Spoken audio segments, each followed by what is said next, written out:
शहर के पास एक जंगल था। उस जंगल में एक डाकू गब्बर रहता था। वो अपनी बीवी बसंती के साथ रहता था। उसकी बीवी के पास एक नेवला पिंटू था।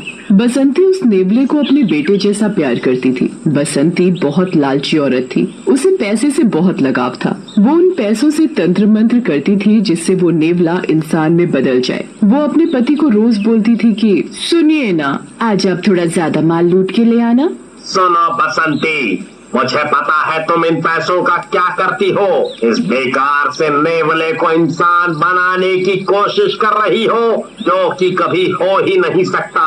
फिर भी इतने पैसे जमा करने के अलावा वो फालतू के तंत्र मंत्र कर रही हो। क्या तुमने मेरे बेटे को बेकार सा नेवला कहा? तुम्हें शर्म नहीं आती अपने ही बेटे की ऐसी बुराई करते हुए? बस मैं तंग आ चुका हूँ तुम लोगों के इस चिक चिक से। और फिर गब्बर वहाँ से चला जाता है और बसंती बदले की आग में जल रही होती है। एक बार मेरे बेटे पिंटू नेवले को इंसान बन जाने दो, तब बताऊंगी इस गब्बर को। अगले दिन गब्बर जब गांव वालों को लूटने जाता है तब बसंती बोलती है, अच्छा सुनिए, आज आप जिस भी गांव को लूटने जा रहे हो वहाँ मेरे बेटे पिंटू को भी ले जाओ।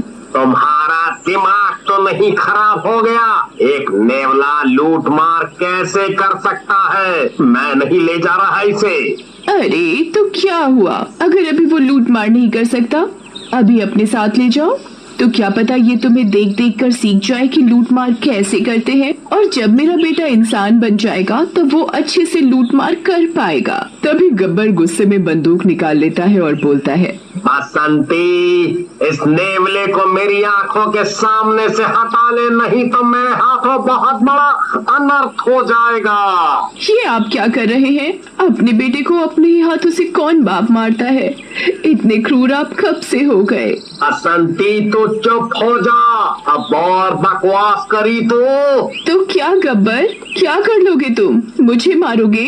बताओ, मुझे मारोगे क्या? गब्बर बहुत गुस्से में आ जाता है और उसके हाथ से गलती से बसंती पर गोली चल जाती है और फिर बसंती मर जाती है। तभी वहाँ वो नेवला आ जाता है और फिर गब्बर को काटने की कोशिश करता है। अबे हाथ सड़े से नेवले, निकल जा यहाँ से, चल जा। और फिर वो नेवला वहाँ से चला जाता है और घर के बाहर ठहर जाता है। जब गब्बर का गुस्सा शांत हो जाता है तब वो घबरा जाता है और बोलता है, ये मैंने क्या कर दिया? अब क्या करूँ मैं? फिर वो सोचता है कि अब मैं इस बसंती की लाश को यहीं घर के पास गाड़ देता हूँ। और फिर वो बसंती की लाश को अपने घर के पास ही गाड़ देता है। लाश को दबाकर जब गब्बर घर वापस जाता है तो वो बहुत गहराई से सोचने लगता है, अब मैं यहाँ जंगल में और नहीं रहूंगा। अब मैं शहर जाकर एक नई जिंदगी जीऊंगा और एक अच्छा इंसान बनूंगा। अब मैं इन लूटपाट के चक्करों में नहीं पड़ूंगा। फिर गब्बर सारा लूटा हुआ माल, सोने जेवरात एक सोने में बंद करके बसंती की लाश के साथ दबा देता है और जंगल छोड़कर शहर चला जाता है। शहर में वो एक अच्छे काम की तलाश में लग जाता है और फिर थोड़े ही दिनों बाद उसे शहर में एक काम भी मिल जाता है। वो एक कागज बनाने वाली कंपनी में काम करने लगता है। वहीं दूसरी ओर वो नेवला बसंती की लाश के ऊपर जाकर बैठ जाता है और वहाँ बैठकर बहुत रोने लगा। उसके आंसू टपक टपक कर जमीन पर गिर रहे थे। तभी वो वहाँ बसंती की आत्मा चुड़ैल बनकर प्रकट हो जाती है और नेवले को बोलती है, अरे मेरा बच्चा पिंटू, मेरा लाल, देख तेरी माँ कहीं नहीं गई, मैं वापस आ गई। अब मैं तुझे छोड़कर कहीं नहीं जाऊंगी। अब मेरी आत्मा तुम्हारे अंदर घुस जाएगी और फिर हम और माल लूटेंगे। और फिर बसंती की आत्मा नेवले के शरीर में घुस जाती है। बसंती की आत्मा चुड़ैल बनकर नेवले के अंदर घुस जाती है तो वो नेवला बहुत भयानक दिखने लगा। उसकी आंखें लाल हो जाती हैं, उसके नाखून बड़े और पैने हो जाते हैं। फिर वो चुड़ैल नेवला जंगल के बाहर आकर शहर जाकर आधी रात को लोगों के घर में रखे गहने और पैसों को चुराते रहते हैं। और फिर चुड़ैल नेवले से पूछती है, अरे पिंटू बेटा, मेरे मरने से पहले तुम्हारे पिताजी ने गहने वाली संदूक कहाँ रख दी थी? फिर नेवला उस तरफ इशारा करके बताता है जहाँ संदूक दबाई होती है और फिर वहाँ उसे गहने जेवरात से भरी संदूक मिलती है। वो नेवले के शरीर में घुसकर जितनी बार माल लूटने जाती थी वो सारा माल उस संदूक में डाल देती थी। चोरी करते समय जो कोई भी उसे देख लेता था वो उसको मार दिया करती थी। ये चोरी चकारी वो 1 महीने तक करते रहे। एक रात को वो नेवला थक कर सड़क के किनारे फुटपाथ पर अपने साधारण रूप में आकर वहाँ आराम करने लगता है और चुड़ैल किसी बड़े घर को ढूंढने चली जाती है ताकि कोई उन्हें देखकर डर न जाए। तभी वहाँ से एक गाड़ी जा रही होती है। उसमें एक छोटी सी बच्ची होती है नैना नाम की। जब वो गाड़ी वहाँ रुक जाती है तो नैना गाड़ी की खिड़की के बाहर देखने लगती है। फिर उसकी नजर उस नेवले पर पड़ती है। वो गाड़ी में बैठे अपने पापा से बोलती है, पापा पापा मुझे वो जानवर चाहिए, देखो न पापा। अच्छा, ऐसा कौन सा जानवर दिख गया तुम्हें?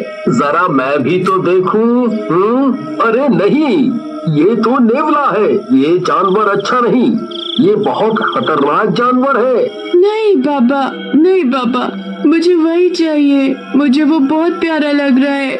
बेटा, अगर तुम पालने के लिए कोई जानवर चाहती ही हो तो हम कोई कुत्ता या बिल्ली ले आएंगे, पर ये नहीं।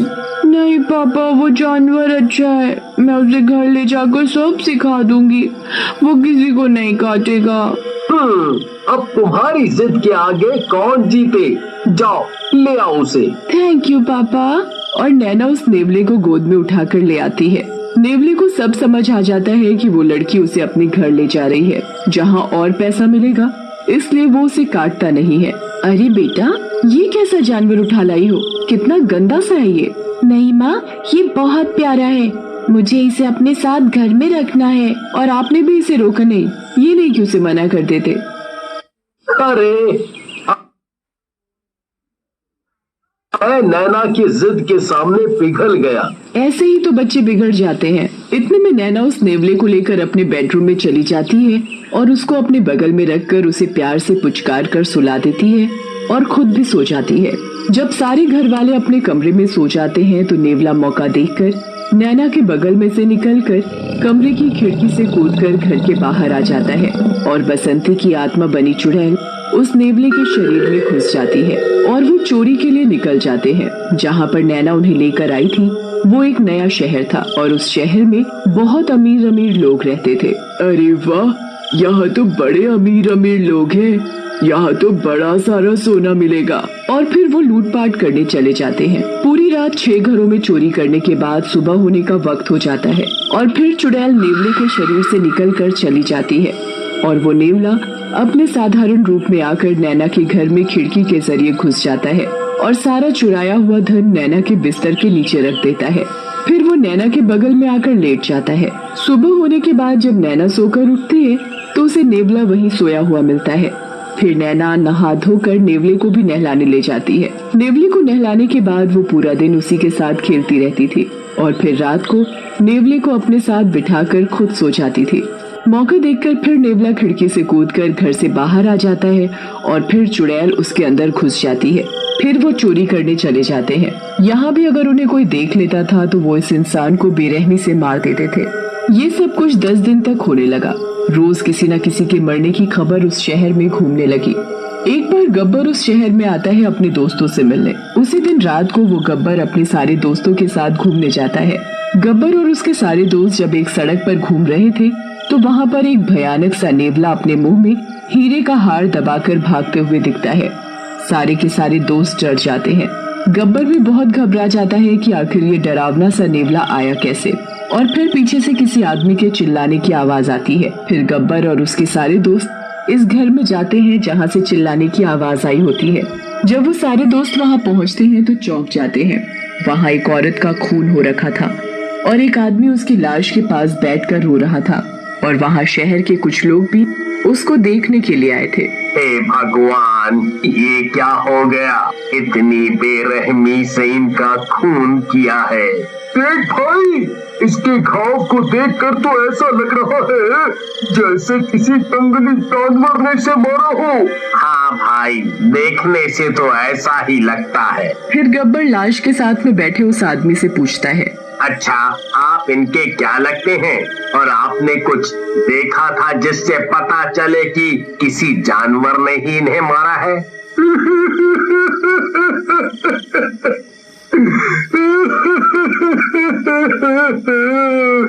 मैं इनका पति हूँ। अरे जानवर नहीं था वो। ओह, क्या नेवला था वो नेवला, और घर से एक हीरे का हार भी चुरा के ले गया। हाँ भाई जी, शहर में ऐसी हत्याएं और भी हो रहा है, और सभी का दावा है कि जो कोई भी मारा हुआ मिलता है उसके घर से सारा जेवर चोरी हो जाते हैं, और बाद में घर वाला उसे मारा हुआ मिलता है जैसे कि जानवर ने मारा हो। गब्बर ये बात सुनकर चौंक गया और वहाँ से तुरंत निकलकर उस नेवले को ढूंढने लगा। उसके पीछे पीछे उसके दोस्त और कुछ शहर वाले भी आ गए उसका साथ देने के लिए।